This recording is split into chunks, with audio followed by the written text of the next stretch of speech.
এক এক সময় আমি সত্যি বুঝতে পারি না আমার সাথে কী কী ঘটে যায়। 3 দিন ঠিক থাকে তো 4 দিন খারাপ থাকি, জানি না এটা কী কারণে হয়।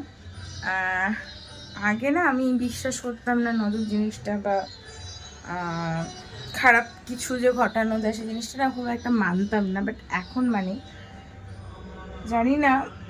গতকাল শনিবার ছিল আর আমি একটু বেরিয়েছিলাম, আমার যেহেতু ক্লাস ছিল তো আমাকে সেই ক্ষেত্রে অনেকটা সময় বাইরে থাকতে হয়েছে।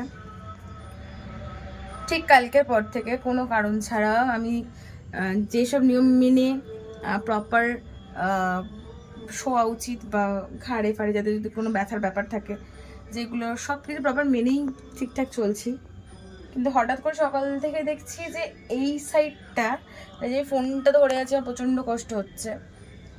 এই ঘাটটা আমি এরম করতে পারছি না, কারণ এইখান থেকে আমার পুরো এই হাত ফাত প্রচণ্ড পেন হচ্ছে। আর এই ডান পাটা একদম ব্যথায়, মানে ফেলতে পারছি না আঙ্গুলগুলো। জানি না, চোখ মুখও দেখছি যে একটু চেঞ্জ কিছু আসছে। তো এটাই শেয়ার করবো তোমাদের সাথে, সব কিছু না নিজেকে থেকে, মানে সব কিছু থেকে নিজেকে একটু মানে জিনিসগুলো মানা আমার মনে হয় একটু দরকার। এখন নিজের লাইফে নিজে বুঝতে পারছি।